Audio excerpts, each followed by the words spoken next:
Olá, senhores. Aqui é Yanni Kirigaia. Então, pessoal, hoje eu vou estar falando a respeito de casamento e controle dos povos. Primeiramente, antes de falar aqui a respeito do conteúdo, eu queria estar mandando um abraço pessoal aqui pro meu amigo que me citou no vídeo recente do canal Zion Libertador, meu colega o Coruja. Ah não, essa coruja é irritante de novo. Por favor, não me veja, por favor, não me veja. E aí, Link? Não. Não esse coruja aí. Esse coruja aqui. Então, pessoal, quem não conhece o canal do Coruja, dá uma passada lá no canal dele. Eu vou deixando o link aqui porque ele é um rapaz, assim, um colega com capacidade intelectual filosófica bastante profunda, que com certeza posso dizer para vocês que vai contribuir em alguma coisa em suas vidas. Bom, seguindo aqui então, vamos direto ao ponto, né? Então aqui eu vou falar com vocês a respeito do meu ponto de vista sobre esses dois tópicos, que na realidade são um tópico só.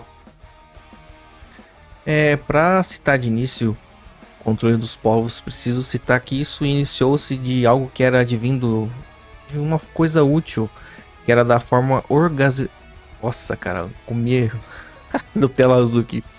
Era algo útil, que era usado de forma organizacional. Nossa, cara, como é difícil pronunciar isso. Então era algo que era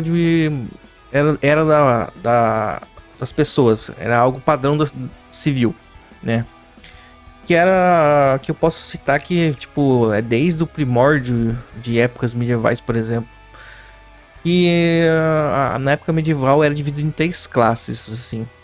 Vamos citar o clero, a nobreza e os servos. Bom, porque eu vou explicar, porque eu falei disso? Porque tendo isso em mente, eu posso começar citando algo advindo da criação dos povos, que eu estou falando basicamente que era do casamento civil. Eu estou só citando para vocês poderem elucidar melhor o que vai vir agora.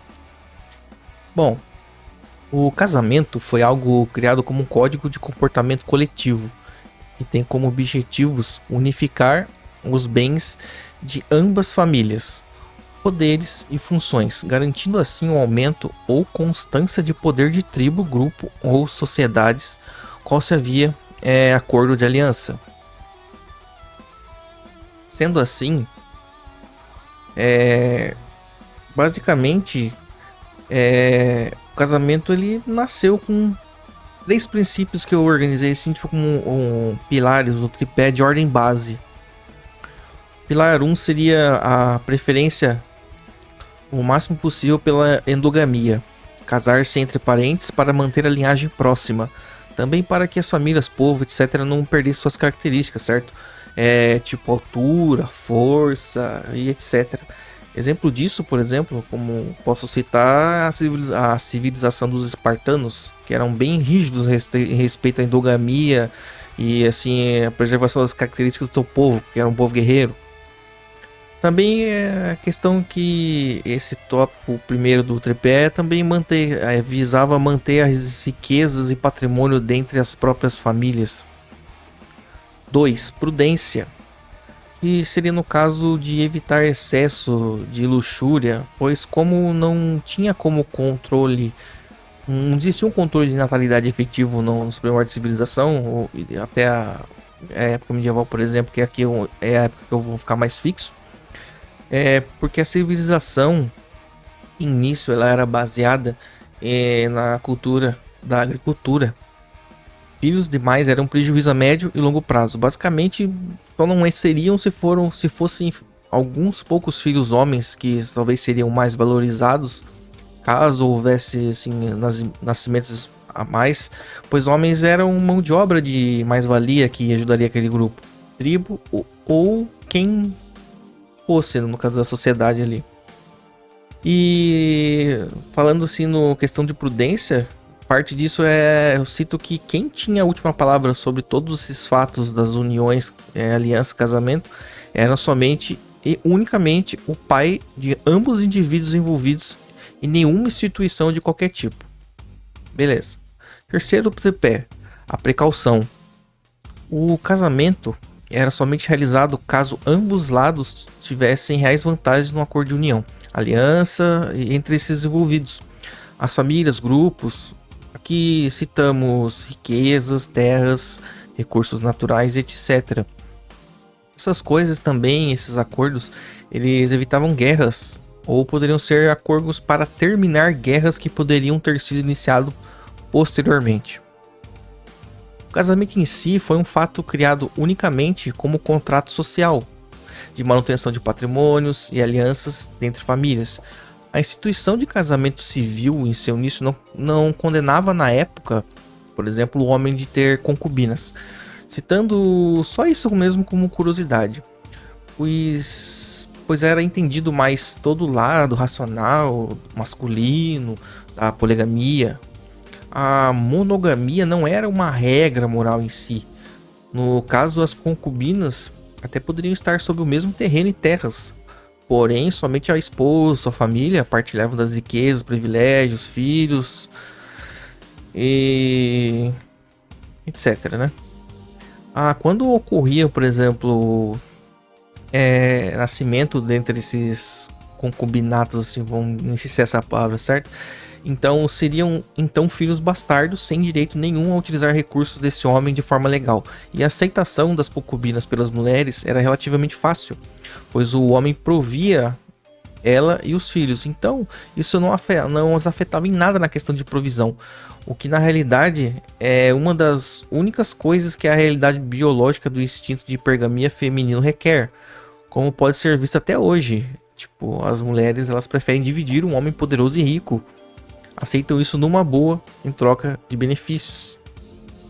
Então assim funcionava a organização de relacionamentos de forma racional, com objetivos claros, desta forma, famílias unindo-se, juntando riquezas e etc.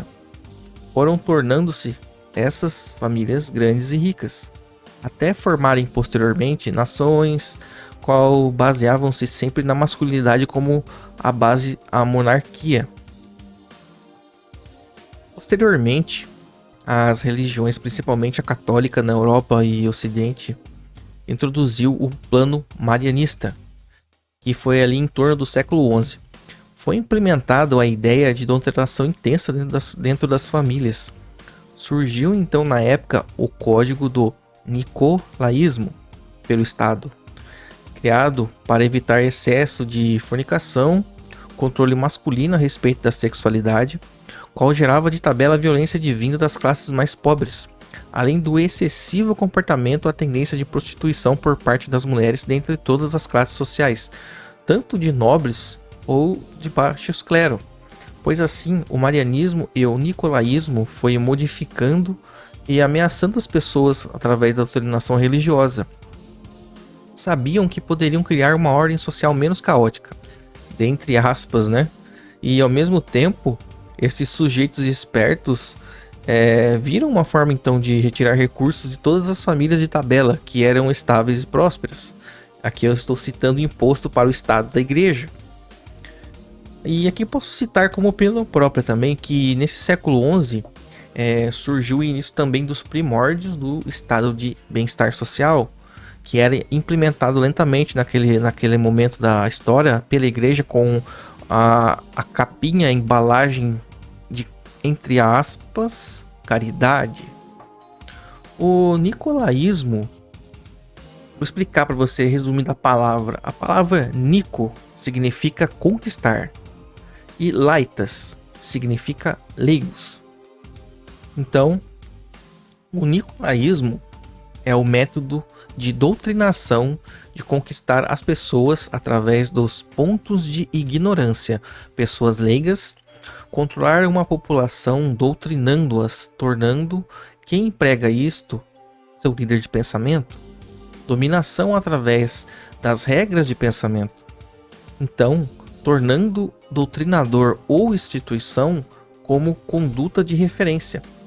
Nada mais que estes seriam os nicolaístas, os que usam a religião em cima de pessoas leigas para as manipular e direcionar a seus interesses. No Ocidente e na Europa, esse projeto de poder foi implementado com força, principalmente durante a época das Cruzadas. Agora aqui comigo, pequeno gafanhoto. Ao estudar isso, eu saquei na hora. Então que não foi Gramsci que criou o gramscismo em si. Gramscismo nada mais é que também somente um tentáculo, consequência da Desculpa, engasguei. O gramscismo nada mais é que um tentáculo, consequência da doutrinação do nicolaísmo. Porém, o gramscismo foi o tentáculo desse projeto dentro do ramo educacional, no caso de instituições de ensino. Observe uma coisa aqui comigo. O próprio Estado medieval, ele já era um Estado baseado em monarquias na época.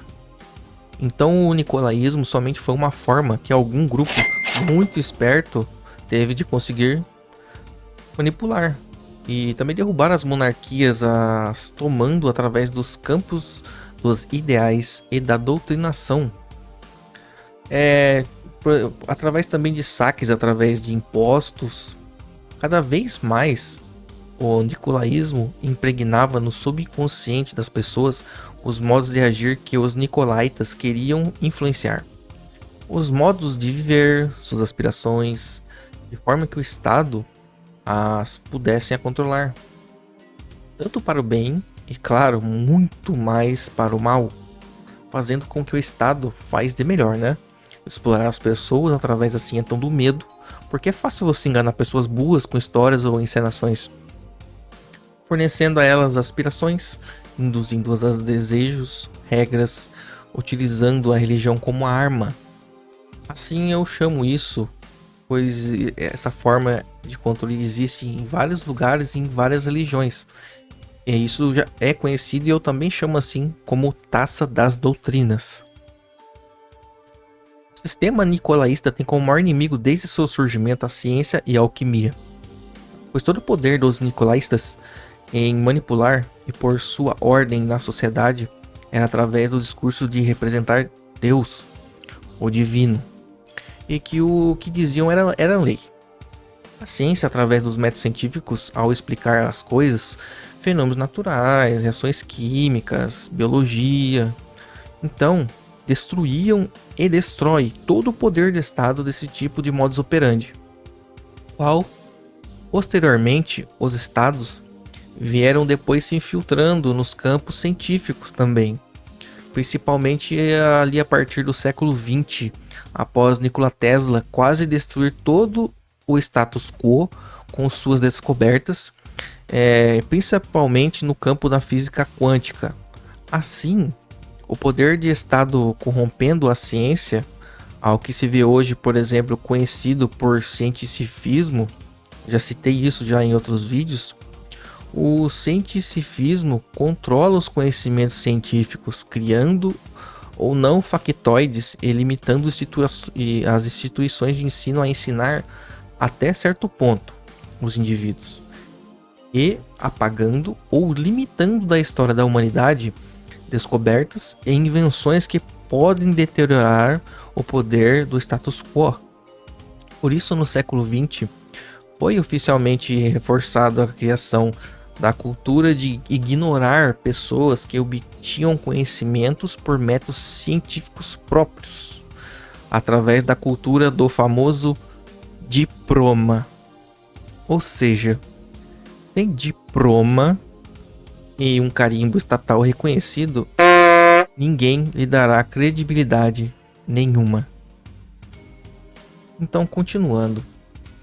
O nicolaísmo então foi uma norma apoiada pelas igrejas, principalmente a católica, pois como os códigos de casamento da época exigiam virgindade e valores morais que geralmente eram um contrato civil seguido mais somente pelas pessoas mais esclarecidas ou melhor afortunadas, o problema da prostituição trazia consequências, desde altos ganhos às mulheres e a extrema promiscuidade, traziam também inúmeros nascimentos de filhos bastardos, fuga de casamentos. Então imagine um número enorme de mulheres na prostituição, qual viam que era mais vantajoso conseguir recursos através de vender seus corpos, e somente uma pequena parcela de homens com dinheiro que poderiam e pagavam por isso. As mulheres, através da manipulação do libido dos homens, causavam enormes problemas sucessivos dessa forma. Um número alto de homens sem conseguir ter famílias e acesso ao sexo, então desencadeava rebeldia tanto contra o Estado quanto a questionamentos aos governos. Afinal, homens que não têm nada a perder são muito mais perigosos. Não podem ser controlados, a não ser por força e violência, que são os métodos de controle muito custosos e difíceis de manter a longo prazo. Então, como citado, o número grande de homens nesse estado de ignorância era comum a violência, esfrúfros, delitos e etc. Então havia um nível de degeneração muito intenso e um loop muito nocivo. Então o nicolaísmo e a Igreja Católica colocaram suas mãos de ferro sobre os cidadãos, utilizando como força de Estado que possuía na época através do medo, torturas, prisões e etc. Assim, posteriormente, nasceu também o romantismo, qual este engenharia social claríssima para controle social mais intenso e eficaz, qual existe presente até hoje, como um ataque ao extremo subconsciente humano, que no caso nada mais é o romantismo, a criação de um contexto emocional, um coping de honra e moral muito pesado sobre o orgulho e ego masculino principalmente, que veste como uma roupa ao instinto masculino de prole, o instinto de provisão também, para o direcionar. O romantismo também ele serve como freio ao libido masculino, colocando o homem já aí no polo feminino emocional, ajoelhando-o na monogamia e devoção ao feminino. Na mulher, o romantismo inflaciona seu ego e amplifica de forma extrema a hipergamia natural da mulher, diminuindo ainda mais a capacidade lógica destas, mantendo os dois sexos num ciclo de perseguição de gato e rato indireto. Exatamente como o burro, a vara e a cenoura, sabe? Nada mais preciso eu citar a respeito disso aí, porque provavelmente quem tá aqui já deve ter lido as obras do Nesser Hanlita, Profano Feminino e etc. Eu não preciso citar, ele descreve isso muito melhor lá. Caso você não conheça, eu indico você a procurar audiobooks sobre o do Nesser Hanlita aqui no próprio YouTube, que você vai encontrar, já que caso você seja uma das pessoas que não tem paciência nem muito tempo para ler. Aí você pode estar ouvindo um podcast, como em forma de podcast, assim, audiobooks do Nesser Hanlita aqui no YouTube, porque eu sei que tem. Então, voltando, pessoal, mesmo impondo o marianismo na época e tendo o reforço do nicolaísmo, alguns eram relutantes em crer em religiões, pois havia o paganismo também, ateus e os céticos, assim como tem até hoje. Então, ao surgir o romantismo como uma filosofia, entre aspas, que ataca os instintos dos indivíduos, os contaminando com irracionalidade, sobrepondo a amplificação de instintos do cérebro reptiliano humano, como uma perfeita confusão mental das características biológicas humanas. Desta forma, o romantismo não dependia de força de Estado, força de religião, etc., pois foi uma doutrinação cultural extremamente inteligente e, principalmente, de baixo custo. Basicamente, todo esse contexto, analisando o que eu disse, imagine como era a sociedade basicamente. Ali, a sociedade mais antiga era um Sodoma e Gomorra total. Então, basicamente, muito difícil evoluir uma sociedade perdida em seus egos e paixões, principalmente luxúria. Haviam muitas mulheres solteiras prostitutas, inúmeros nascimentos de bastardos. Então, é fácil você deduzir que muitas mulheres sem provisão recorriam à prostituição, que geravam filhos e filhos, sempre mais crianças. Assim, uma massa incessante de pobreza e caos. Se não haviam essas mulheres virgindade, castidade, então elas eram descartadas dos casamentos, além de que, se a instituição civil do casamento era também via de regra união de bens, patrimônio de famílias, e essas não possuíam famílias ou patrimônio, era um ciclo então de fracasso e descontrole dos mais... era um fracasso total ali dentre os mais pobres, e os leigos, certo? Da mesma forma, os homens pobres não atraíam interesses das mulheres.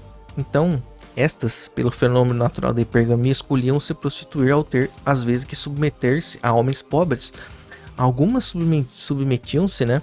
Mas somente por proteção. Afinal, nas épocas medievais, a violência e sobrevivência era muito mais difícil de se prover o sustento. Bom, meus caros, agora após citar essas informações, pense comigo. O que melhor do que uma massa de pessoas pobres, burras, cheias de desespero com crianças famintas no colo, para que você as domine a seu favor, vendendo a elas ou impondo a elas soluções mágicas, religiosas ou políticas que na verdade irá beneficiar você. Você que, no caso, está fazendo isso, o mais esperto e o mais rico, a se tornar mais rico e mais poderoso, podendo escravizar todas as pessoas sem que elas possam vir a perceber e serem ainda assim felizes por serem escravas inconscientes. Pois então, é exatamente assim que é até hoje. A taça das doutrinas religiosas e o cientificismo atual, eles tiram os horários racionais e simples das resoluções das coisas. Eles resolveram de certa forma a bagunça dos primórdios de caos social, mas não ensinaram nada a ninguém. Somente doutrinaram e direcionaram as pessoas como se adestrasse o gado a ser autossuficiente. Como, por exemplo, se ensinasse uma vaca leiteira sua a tomar banho sozinha, se sustentar sozinha, comer sozinha, ela mesmo lá iria se submeter-se a seus ideais e entregar quase todo o leite dela, ela mesma ainda por cima tirando o leite e entregando na sua mão. Então substitui isso agora por um humano. Em vez de leite, entrega você seus recursos por impostos altos pelo Estado em várias coisas embutidas, por exemplo, toda a forma que a gente conhece de tipo fiscalização e tomada de imposto. E também através de suas ignorâncias financeiras do povo, né? Através de juros de instituições bancárias, empréstimos, financiamentos, etc. A principal forma de prender você na Matrix é sua ignorância intelectual e muito também da financeira.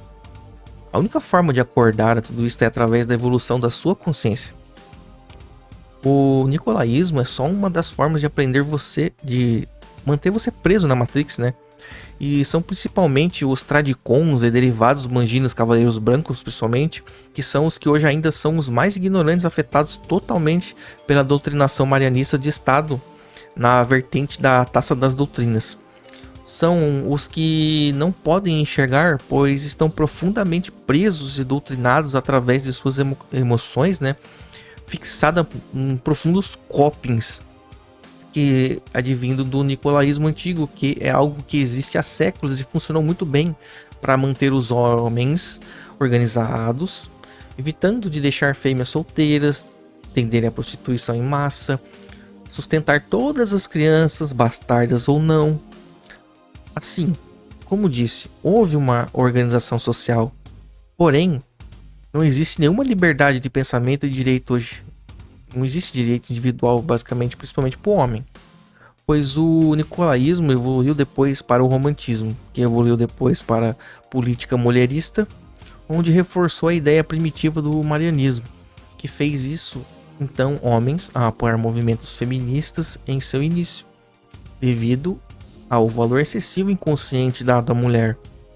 Assim, cavocando todo o caos e controle dos homens de hoje, né? Que é feito através das mulheres, tendo a raiz principal disso, o que foi citado inicialmente, o nicolaísmo. Esse controle todo, ele gera imposto, gera riqueza aos donos do Estado, massas de escravos, exatamente como o filme Matrix. A única forma de consertar isso será demolindo e reconstruindo não a civilização em si, fisicamente, mas formatar a consciência dos homens. Porém, estamos chegando breve aos níveis insustentáveis da política de estado de bem-estar social e alguma manobra irá ocorrer. Inevitavelmente, De forma lógica a se pensar, se eu fosse o Estado, talvez eu teria no máximo 3 opções. Opção 1: exterminar as populações, seja inventando uma guerra, doença ou teatro alienígena, até manter o número suficiente de habitantes somente para manter a manutenção das tecnologias e do estado de bem-estar social.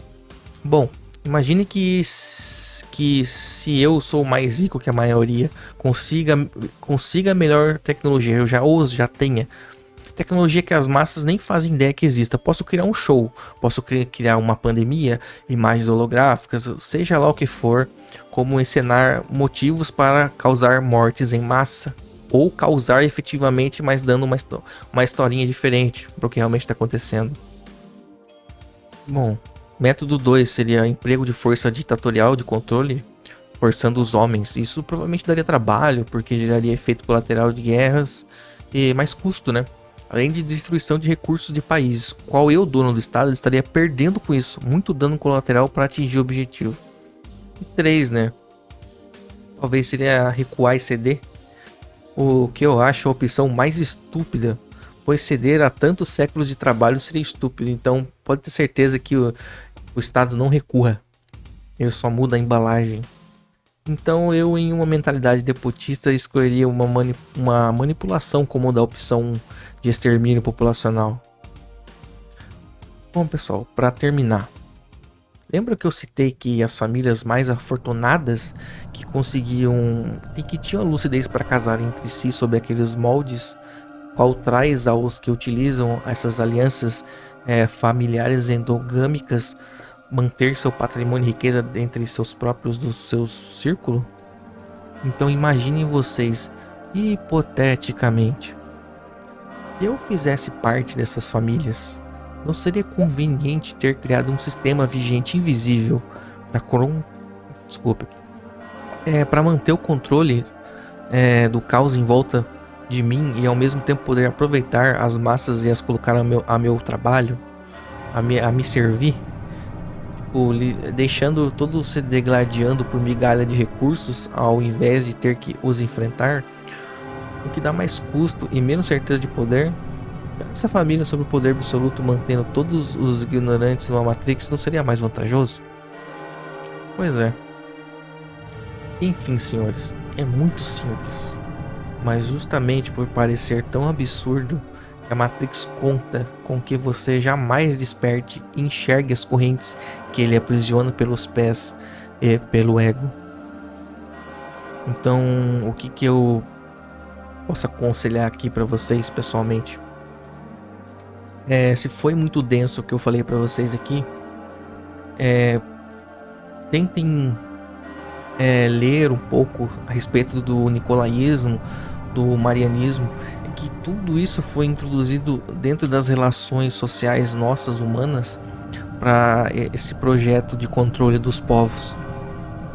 Enfim, eu não tenho mais nada a colocar sobre isso. E assim, sobre quem são os donos do Estado, está cada dia mais evidente. Então, é isso. Aqui foi Yannick Gaia. Eu desejo a vocês uma ótima vida.